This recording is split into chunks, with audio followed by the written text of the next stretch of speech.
Things really aren't looking good for Supergirl. Greetings, Culturians, and welcome back to the channel. Today, we have to talk about Supergirl. I don't want to talk about Supergirl. I think it is an uninteresting subject. I have to see the film on June 26th or before and give you some kind of a review on it. But that's going to be probably the last time I talk about it, is the review and then the box office performance, which is expected to be pathetic, pitiful, and otherwise, well, discounted substantially. I don't know what's going on right now over at DC, but my guess is that James Gunn never really had a plan, and we're finding that out just now. We got to talk about it, so here we go. But before we get started, please double check you're still subscribed to the channel. Look down below where it says subscribe and make sure it says subscribed. And click the bell icon, double check that you have all notifications turned on, and finally hit the thumbs up button while you're down there so you don't have to worry about it later. In fact, later I'd like you to comment on this or at any point during the course of the video. But this film, Supergirl, is tracking between the Marvels and Black Adam. And as you know, that's not good. That's pretty terrible. The Marvels was one of the biggest flops Disney has put out in a long time, along with Snow White. And if it's going to fit somewhere in that range where Black Adam tanked in a way that nobody was expecting, it's going to show with a few things. Number one, you are not going to be able to do the powerful wham-in trope anymore. And number two, you cannot count on The Rock as any kind of barometric measure because, hey, he did Jungle Cruise, which flopped, and he's about to do another flop called Moana. But those are my opinions separate from this, so let's jump into this story coming to us from two sources today. One is Jordan Rumi over at The World of Real, and the other is from Sean over at Box Office Theory. So let's jump in. DC Studios has a major summer movie on the horizon, with Supergirl arriving a year after Superman pulled $624 million worldwide, including $125 million domestic opening, which was pretty big. It became one of the 2025's biggest superhero movies and gave James Gunn and Peter Safran some much-needed breathing room. The question now is whether Supergirl can continue that momentum. However, forecasts from Box Office Theory currently predict a domestic debut between 47 and 65 million, putting it somewhere between the Marvel's territory and Black Adam, which opened at 67 million. Those are not good numbers, folks. I don't care what anybody says. You can pretend that that's not going to matter. The opening isn't as important as it is. But let me tell you, even with the recent Star Wars movie, which we've been talking about in the last few days, that did not open very well. This is going to open worse than that. And they are putting a ton of money into it as well.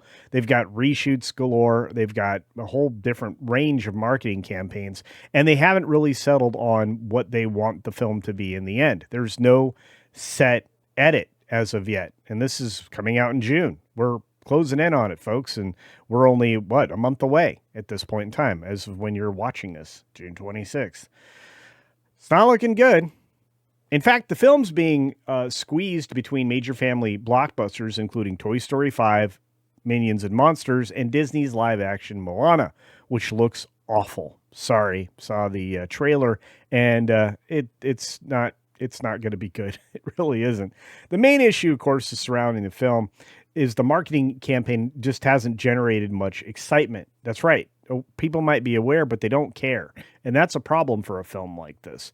It's got softer buzz, and it's fueled concerns that the movie could either emerge as a modest performer or become one of summer's bigger disappointments. Now, we're going to jump over to and return back here to Sean's story over at Box Office Theory, saying that Supergirl, which is Warner Brothers Entertainment, of course, DC Movie Universe refresh got off to a positive start last year with Superman. I would say it was a mild response to Superman, but sure.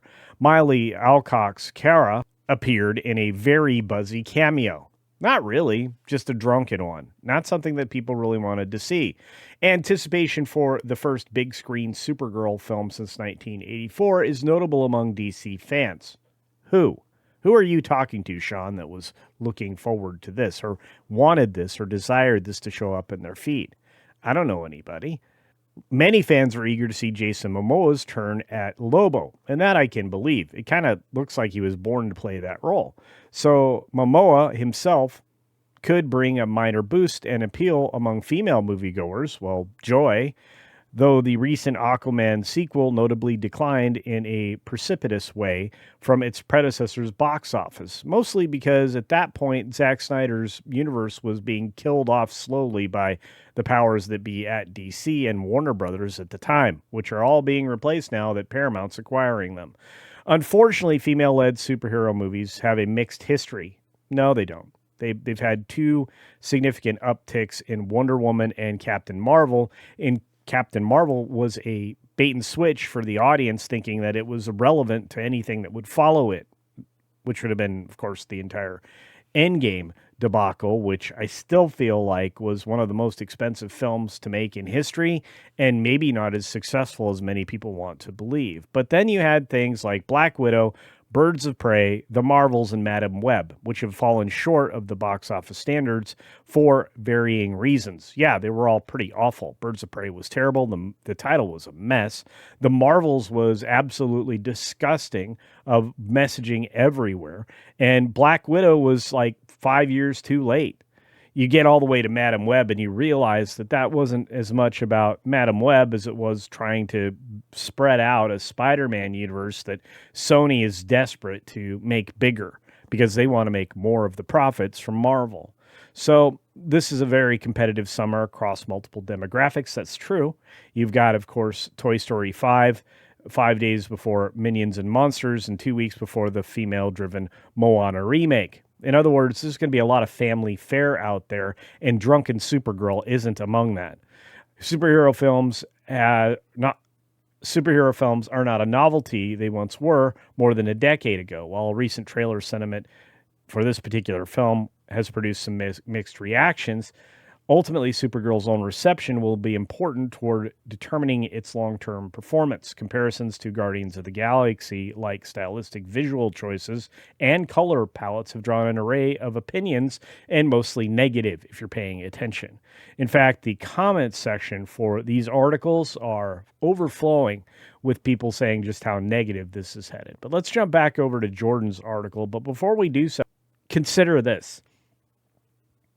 Supergirl has never been something that was, well, popular. I mean, there was a couple of runs that it made sense. Woman of Tomorrow was not one of them. It is a modern messaging machine film, and it's really looking very much like that for this version. Warner Brothers, unfortunately, still has too much political nonsense embedded in everything that it produces. And despite the fact that Paramount's taking over, it won't change any structure to this film. This is what it is. This is James Gunn's feminine frame. And unfortunately, that's what we're going to be dealing with going forward. Notice how Superman is heavily featured in recent promotional material for Supergirl, despite the character reportedly only having a cameo role in the film. That's Warner Brothers trying to play it safe, of course. Then there's the internal issues that have reportedly plagued the production. Supergirl has undergone at least 10 test screenings, an unusually high number for a modern studio blockbuster, with DC Studios reportedly experimenting with 3 different endings, multiple edits, expanded appearances from Superman. Furthermore, reactions to the film have been mixed, with Miley Alcock consistently earning praise for her performance. I don't know why. While criticism has focused on the action scenes and Matthias Schoenaerts' villain, Krem, which I don't know much about. And this is the other problem. They're talking about C and Z list characters, maybe even beyond that. You start to venture in the lowest possible scientific expressions, and maybe we're to those villains now. The problem is they're not focusing on the A or B or C list level superheroes that they should be. Supergirl is an also run. She's not a primary. And that's the other problem. Starting with Creature Commandos and everything else, we started at the end of the line when it came to shows and films to start investing in. And while Superman is a high-quality A-class investment, it was also not done terribly well, bringing in a bunch of D to E level side characters that really didn't contribute much to the film. Anyway, Supergirl is also cycled through 3 composers. That's not a good sign. And the movie is described as darker and more character-driven than a typical superhero film, with a space western vibe and music choices reminiscent of Guardians of the Galaxies. Well, that's not great. Momoa's brief turn as Lobo has reportedly tested well with audience, but I'm telling you right now, there's something very wrong with this film. And according to Jordan, listen, this film has been tested over 10 times, so I imagine it's either not very good or Warner Brothers is heavily reworking it to the perfect version. How about it's terrible and they can't even figure out a rescue mission? And this is supposed to bring momentum to the next Superman film, which I'm not excited about at all.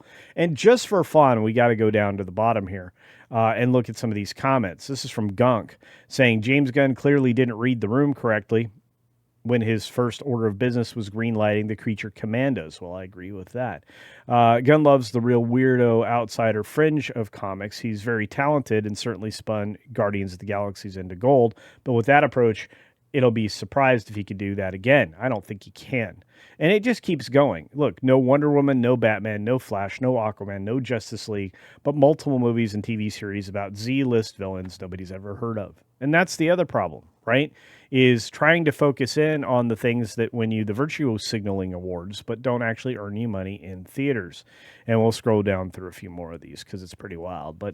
And it doesn't help. Who wrote this? NetShark. Ooh, I like that avatar. Anyway, it doesn't help when your lead pulls a few Zeglers before release. Yep. And Nosmo King says, so they're calling them Zeglers now? Yeah. Can you think of a better name? Nope. Once the acquisition of Warner Brothers by Paramount Skydance is complete, Gunn will be one of the very first people David Ellison will fire, and that seems like it'll be a lot of fun. Supergirl was a terrible beginning. This was a bad plan from the start, especially when you let people off the hook with their social commentary and trying to message it up. This is a playbook that we've seen too many times before, and when they start to run it, it starts to reveal that they don't have any faith in this product. I didn't have any faith in the casting to begin with, and I don't have any faith in the story at all. And I think that a revenge plot, which is what this ultimately will boil down to, is going to be problematic for a Supergirl, Superwoman, Superman kind of a thing. In fact, I think that that's something that doesn't work very often, and you have to be a very skilled writer to pull it off. Guess what? None of that's here, including Craig Gillespie making what looks like a rehash of Guardians of the Galaxy only for DC, and just adopting all the aesthetic choices that James Gunn made to begin with that franchise. Again, Guardians came from a very mature Marvel.